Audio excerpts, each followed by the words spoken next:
শুভ সকাল, নমস্কার। গুরুবারের পূর্ণ প্রভাতে মায়ের সকল ভক্তবৃন্দদের মায়ের গৃহমন্দিরে স্বাগত জানাই। বড়দেরকে জানাই আমার ভক্তিপূর্ণ প্রণাম, ছোটদেরকে জানাই প্রাণের ভালোবাসা, আন্তরিক শুভেচ্ছা। গুরুবারের পূর্ণ প্রভাতে শ্রী গুরু বন্দনা দিয়ে শুরু করছি দুর্গা সুক্তম। ওম শ্রী গুরুভ্যো নমঃ। হরিঃ ওম। सहना भवतु सहनौ भुनक्तु सह वीर्यं करवावहै तेजस्विनावधीतमस्तु मा विद्विषावहै। ओम शांति शांति शांतिः। ओम जातो वेदसे शुनोवाम सोममराति यतो निदोहाति वेदः स नः पर्षदति दुर्गाणि विश्वा नवेव सिन्धुं दुरितात्तग्निः तामग्निवर्णां तपसा ज्वलन्तीं वैरचोनीं कर्मफलेषु जुष्टम् दुर्गं देवीगं शरणमहं प्रपद्ये सुतरसितरसै नमः। अग्नि त्वं पारय नभो अस्मन्हस्तिभिरति दुर्गाणि विश्वा पुश्च पृथिवी बहुला न उर्विभवा तोकायो तनयाय संयः विश्वानि न दुर्गः जातो वेद सिन्धुर्न नावा दुरितातिपसि अग्ने ओत्रिवन्मनसा गृणान ओ अस्माकं बौद्धवीता तनूनाम् प्रीतनाजितगं सहो मानुग्रम अग्निगम हुवेम परमाप्सो ध्वस्तात् स न पर्षदति दुर्गाणि विश्वाक्षामद्देव अति दुरितात्तग्निः प्रत्नसि कमिड्ड अर्धवरेषु सनाच्च होता नभश्च सत्सि साञ्चा आग्ने तनुवं प्रीपयोस्बाष्मभ्यां च सौभगमाजस्य गभीर्जुष्टजुजो निषिक्तं तवेन्द्र विष्णुरनुसञ्चरं मे विष्णुरनुसञ्चरेम नाकस्य पृष्ठमभिसंवसना वैष्णवीं लोकैः मदयन्तम् ॐ कात्यायनाय विद्महे कन्याकुमारी धीमहि तन्नो दुर्गी प्रचोदयात्। ॐ सहना भवतु ॐ सहना भवतु सहनौ भुनक्तु सह वीर्यं करवावहै तेजस्विनावधीतमस्तु मा विद्विषावहै। ॐ शान्ति शान्ति शान्तिः। জয় গুরুদেব। গুরু পরম্পরায় সকল পূজ্যপাদ সদ্গুরুর শ্রীপাদ পদ্মে গুরুবারের পূর্ণ প্রভায়ে আমার অনন্ত অভূমি লুণ্ঠিত প্রণাম, অন্তরের অন্তঃস্থলের ভালোবাসা, শ্রদ্ধাঞ্জলি, ভক্তি পুষ্পাঞ্জলি অর্পণ করিয়া আজকে গুরুবারের পূর্ণ প্রভাতে নিত্য পাঠে প্রবেশ করছি।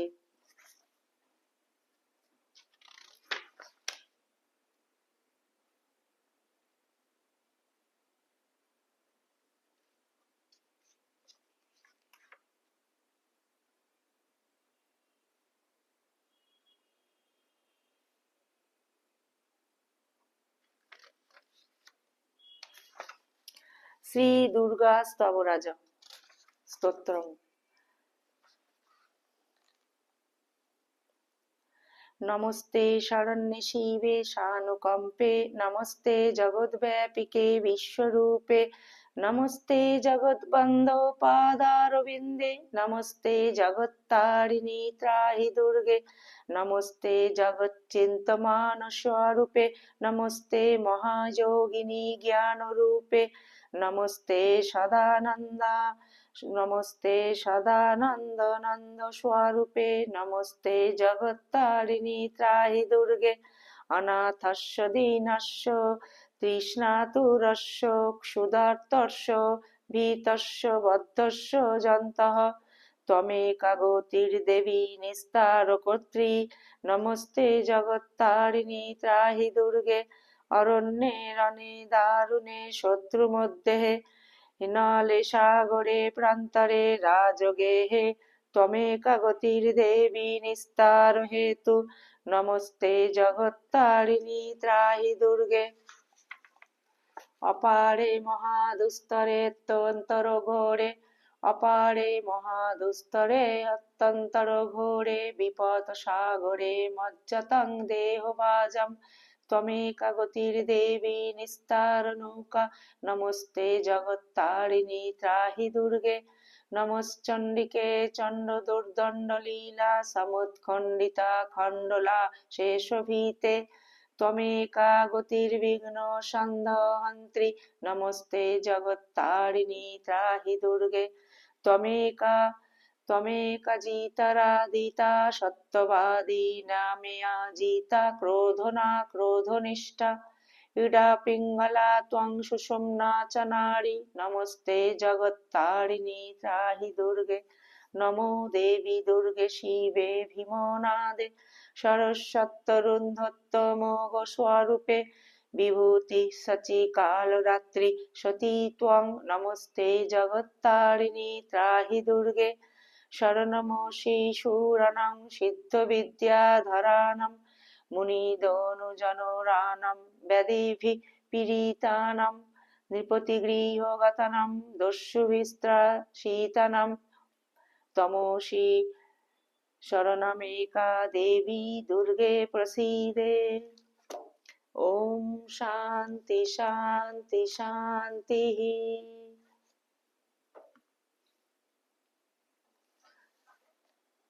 মায়ের সকল ভক্তবৃন্দদেরকে জানাই গুরুবারের পুণ্য প্রভাতে আজকে আমি শ্রী শ্রী মায়ের পদপ্রান্তে প্রথম খণ্ড পবিত্র গ্রন্থখানি থেকে এটি সংকলক ও সম্পাদক পরম পূজ্যপাদ শ্রীমৎ স্বামী পূর্ণাত্মানন্দজি মহারাজ মহাপবিত্র গ্রন্থখানি থেকে মাতৃ সান্নিধ্যে স্বামী নির্বাণানন্দ। মায়ের সকল ভক্তবৃন্দের কাছে করজোড়ে অনুরোধ জানাই আপনারা প্লিজ শেষ পর্যন্ত মায়ের গৃহ মন্দিরের সঙ্গে থাকবেন। ওম নমো যথাগ্নির্দাহিকা শক্তি রামকৃষ্ণে স্থিতা হিয়া সর্ববিদ্যা স্বরূপাং তং শারদাং প্রণমাম্যহম। মাতৃ সান্নিধ্যে স্বামী নির্বাণানন্দ। মাকে আমি প্রথম দেখি কাশী সেবাশ্রমে। যতদূর মনে পড়ে সেটি 1912 খ্রিস্টাব্দের নভেম্বর মাসের প্রথম দিকের ঘটনা। কালী পুজোর পরদিন মা এসেছিলেন সেবাশ্রমে। আমি সেবাশ্রমে এসেছি এর কদিন আগে মাত্র, সঙ্ঘে যোগদানের উদ্দেশ্য নিয়ে। এখানে আসার আগেই আমি শ্রী শ্রী রামকৃষ্ণ কথামৃত ও অন্যান্য সূত্রে শ্রী মায়ের কথা জেনেছিলাম। মহারাজও অর্থাৎ স্বামী ব্রহ্মানন্দ তখন সেবাশ্রমে অবস্থান করছিলেন। মা ছিলেন অদ্বৈত আশ্রমের কাছে বাগবাজারের কিরণ দত্তদের বাড়ি লক্ষ্মী নিবাসে। মা সেদিন সেবাশ্রমের সব কিছু ঘুরে ঘুরে দেখেছিলেন। সেবাশ্রমের সাধুদের নারায়ণ জ্ঞানী রোগীর সেবা দেখে মা অত্যন্ত খুশি হয়েছিলেন। বলেছিলেন, দেখছি ঠাকুর এখানে স্বয়ং বিরাজ করছেন, আর আমার ছেলেরা প্রাণপণে রোগীদের সেবা করে তারই পূজা করছে। অনেকক্ষণ সেবাশ্রমে কাটিয়ে মা লক্ষ্মী নিবাসে ফিরে গেলেন। কিছুক্ষণ পরেই চারু মহারাজের স্বামী শুভানন্দের কাছে একটা 10 টাকার নোট পাঠিয়ে দিলেন মা। চারু মহারাজ কাশী সেবাশ্রমের অন্যতম প্রতিষ্ঠাতা। তখনও তিনি অবশ্য সাধু হননি। তখন তিনি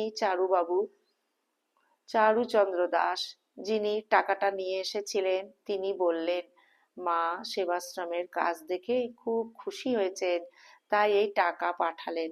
মা আরো বলেছেন, সেবাশ্রম দেখে আমার এত ভালো লেগেছে যে এখানে স্থায়ীভাবে থাকতে ইচ্ছা করছে। সে কথা শুনে মহাপুরুষ মহারাজ, হরি মহারাজ, কেদার বাবা, স্বামী অচলানন্দ, চারু মহারাজ প্রভৃতির সে কি আনন্দ। মাস্টার মশাইও তখন কাশীতে ছিলেন। সেবাশ্রমের কাজ তার মনোপুত ছিল না। তার ধারণা ছিল রোগীর সেবা, হাসপাতাল চালানো এগুলি সাধুদের কাজ নয়, এসব ঠাকুরের ভাবেরও পরিপন্থী। সাধুরা শুধু সাধন ভজন নিয়ে থাকবেন। সেবাশ্রম দেখে মায়ের মন্তব্য এবং 10 টাকা দেওয়ার কথা উল্লেখ করে মহারাজ মাস্টারমশাইকে বললেন, শুনলেন তো সব? মাস্টারমশাই বললেন, মা যখন বলেছেন তখন আর কি কথা? এসব নিশ্চয়ই ঠাকুরের কাজ, না মেনে উপায় আছে? মা সেবার কাশিতে বেশ কিছুদিন ছিলেন। মাঝে মাঝে অদ্বৈত আশ্রমে এবং সেবাশ্রমে তার পদধূলি পড়ত। মহারাজ রোজই সকালে লক্ষ্মী নিবাসে যেতেন মাকে প্রণাম করতে। সঙ্গে আমরাও থাকতাম কখনো কখনো। মায়ের সঙ্গে তখন কথা খুব বেশি না হলেও মা আমাকে যে বিশেষ স্নেহ করতেন তা টের পেতাম। 1914 খ্রিস্টাব্দের ডিসেম্বরের শেষে মহারাজের নির্দেশে সেবাশ্রম থেকে মঠে আসি। মা তখন উদ্বোধনে। মঠে ফিরে আসার পর মাকে দর্শন করতে উদ্বোধনে গিয়েছি। মঠে আসার আগে মাস দুয়েক বন্যা ত্রাণের কাজে কাশী থেকে পশ্চিমবঙ্গে এসেছিলাম। পরিশ্রম ও অনিয়মের ফলে আমার শরীর তখন একটু খারাপ হয়েছিল বোধ হয়। মায়ের চোখ তা এড়ায়নি। আমাকে দেখেই খুব উদ্বেগ ব্যাকুল স্বরে মা বললেন, এ কি চেহারা করেছো তুমি? আমি বললাম, কিছুদিন বন্যা ত্রাণের কাজে থাকতে হয়েছে, সেখানে খাওয়া দাওয়ার কোনো ঠিক ছিল না, সেজন্য হয়তো শরীর একটু খারাপ হয়েছে। মা বললেন, একটু না, বেশ খারাপ করেছো শরীর। এবার কদিন ভালো করে খাওয়া দাওয়া করে শরীর সেরে নাও। কত কাজ করবে তোমরা ঠাকুরের, শরীর ঠিক না হলে কি করে চলবে? মঠে ফেরার সময় আবার মা ওই কথা মনে করিয়ে দিলেন। সেবার মঠে কয়েক মাস মহারাজের সেবায় নিযুক্ত ছিলাম। এই সময় আমার মনে উত্তরাখণ্ডে গিয়ে কিছুদিন তপস্যা করবার জন্য প্রবল বাসনা হয়। মা আছেন উদ্বোধনের বাড়িতে। সেখানে গিয়ে মায়ের কাছে প্রার্থনা জানালাম তপস্যায় যাবার অনুমতি দিতে। মা প্রথমটায় কিছুতে রাজি হলেন না। ব্যাকুল ভাবে বললেন, না বাবা, তুমি ছেলে মানুষ, তোমার এখন তপস্যায় গিয়ে কাজ নেই, সেখানে কোথায় থাকবে, খাওয়া কি করে জুটবে? কিন্তু আমিও ছাড়বো না। মাকে মিনতি করতে থাকি অনুমতি দেওয়ার জন্য। মা আবার বলেন, না বাবা, তোমার কষ্ট হবে, তপস্যায় যাবার দরকার নেই বাবা তোমার। মায়ের কণ্ঠে ব্যাকুলতা আর উৎকণ্ঠা যেন ঝরে পড়ে। কিন্তু আমিও নাছোড়বান্দা, বারবার মিনতি করে যেতে থাকি যাতে তিনি অনুমতি দেন। মা শেষে বললেন, আচ্ছা বাবা, তপস্যার জন্য যখন তুমি এত ব্যাকুল হয়েছ, তখন বলি, তুমি বাবা কাশী যাও, সেখানে সেবাশ্রমে থাকবে আর বাইরে ভিক্ষা করে খাবে, অন্য কোথাও আর যেও না। আমি তখন মাকে বললাম, আমি কিন্তু মা তাহলে পায়ে হেঁটে কাশী যাব। মা প্রথমে তাতে রাজি হননি, পরে আমার মিনতিতে রাজি হন। বিদায় নেবার আগে মা আমার মাথায় হাত দিয়ে বললেন, খুব আশীর্বাদ করছি বাবা, তোমার সিদ্ধি হোক। মাস 5-6 পর মাস 5-6 পর মায়ের আশীর্বাদ মাথায় নিয়ে পদব্রজে কাশী রওনা হলাম। সেবার 7-8 মাস কাশীতে ছিলাম। কাশী থেকে মঠে ফিরে এসে আবার মহারাজের সেবায় নিযুক্ত হলাম। মহারাজ বলরাম মন্দিরে থাকতে খুব ভালোবাসতেন। প্রায় মঠ থেকে আসতেন বলরাম মন্দিরে। বলরাম মন্দিরে মহারাজের কাছে থাকবার সুবাদে প্রায় উদ্বোধনেই যেতাম। তাই তখন মাকে প্রণাম ও দর্শন করা সৌভাগ্য প্রায় রোজই হতো, কথাবার্তাও হতো। মায়ের গলার স্বর খুবই মিষ্টি ছিল। অন্যদের সামনে সাধারণত লম্বা ঘোমটা দিয়ে মুখ ঢেকে রাখলেও আমি কখনো মাকে ওইভাবে দেখেছি বলে মনে পড়ে না। আমি মাকে যখনই দেখেছি মায়ের শ্রীমুখ দর্শনে সৌভাগ্য হয়েছে। মায়ের শেষ অসুখের সময় মহারাজ ছিলেন ভুবনেশ্বরে, আমিও ছিলাম সেখানে তাঁর সেবায়। মায়ের মহা সমাধির দিন 1920 খ্রিস্টাব্দের 21শে জুলাই মঙ্গলবার রাত 1:30 নাগাদ আমি মহারাজের ঘরে ঢুকে দেখি তিনি একটি আলো আনে সারা শরীর ঢেকে ইজি চেয়ারে বসে আছেন। মুখ খুব গম্ভীর। আমাকে দেখে মহারাজ বললেন, সূর্য, রাত এখন কত? কেন জানি না মা ঠাকুরানীর জন্য মনটা কেমন করছে। তিনি কেমন আছেন কে জানে। আমি তাকেই জিজ্ঞাসা করলাম, শোবেন না? মহারাজ কোনো উত্তর দিলেন না। মহারাজের মুখের ওই গম্ভীর ভাব দেখে এবং মায়ের জন্যে তার মন খারাপের কথা জেনে তার মন একটু হালকা করবার জন্যে বললাম, তামাক সেজে নিয়ে আসবো মহারাজ? মহারাজ কোনো উত্তর না দিয়ে একইভাবে বসে রইলেন। তার ভাব দেখে তাকে আর কিছু জিজ্ঞেস করার সাহস হলো না। আস্তে আস্তে তার ঘর থেকে বেরিয়ে এলাম। পরদিন সকালে মহারাজকে একটু অস্থির বলে মনে হলো। অন্যান্য দিন সকালে একটু বেড়াতে বেরোতেন, সেদিন গেলেন না। সামনের বারান্দায় পায়চারি করতে লাগলেন। সেদিনই পোস্ট অফিস থেকে পিয়ন একটি টেলিগ্রাম নিয়ে এলো। শরৎ মহারাজের স্বামী শারদানন্দের টেলিগ্রাম। আগের রাত্রে 1:30টার সময় উদ্বোধনে শ্রী শ্রী মা দেহ রক্ষা করেছেন। আমার মনে পড়ল, গত রাত্রে প্রায় ওই সময় মহারাজ ঘুম ভেঙে জেগে উঠেছিলেন আর বলেছিলেন, মায়ের জন্য মন কেমন করছে। খবরটি পেয়ে মহারাজের মুখ এক অব্যক্ত বেদনায় থমথম করতে লাগলো।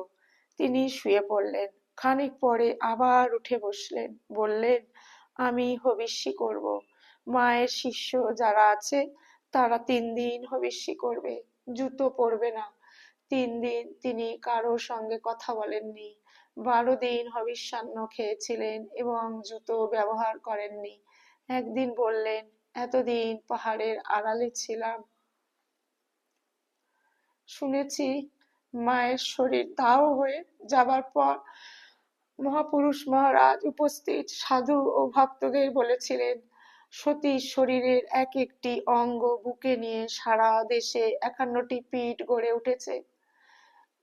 সেই সতীর সমস্ত শরীর আজ বেলুড় মঠের মাটিতে মিশে রইল। তাহলেই বুঝে দেখো বেলুড় মঠ কত বড় তীর্থ। মঠে গঙ্গার ধারে যে 3টে মন্দির আছে, রাজা মহারাজের মন্দির, মায়ের মন্দির আর স্বামীজির মন্দির, তার মধ্যে মায়ের মন্দির গঙ্গার দিকে মুখ করা, অন্যগুলোর চেয়ে আলাদা। মায়ের গঙ্গাবাই ছিল। গঙ্গা স্নান করতে, গঙ্গা দর্শন করতে ও ও গঙ্গা তীরে থাকতে মা ভালোবাসতেন। তাই মায়ের মন্দির গঙ্গার দিকে মুখ করা। মা সব সময় গঙ্গা দর্শন করছেন।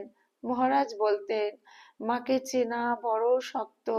ঘোমটা দিয়ে সাধারণ মেয়েদের মতো থাকেন, অথচ তিনি সাক্ষাৎ জগদম্বা। ঠাকুর না চিনিয়ে দিলে আমরাই কি মাকে চিনতে পারতাম? একজন ভক্ত আমাকে একবার বলেছিলেন, তাকে মা নিজে বলেছিলেন, আমি সীতা।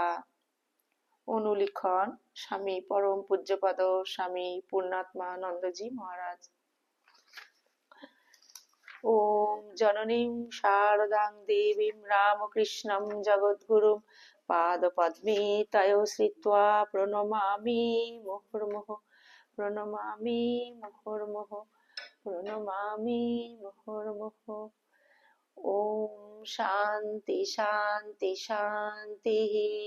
हरि ओम तत्सत। श्री रामकृष्णार्पणमस्तु। जय श्री गुरु महाराज जी की जय। जय महामाय की जय। जय स्वामी जी महाराज जी की जय। जय गंगा माय की জয়।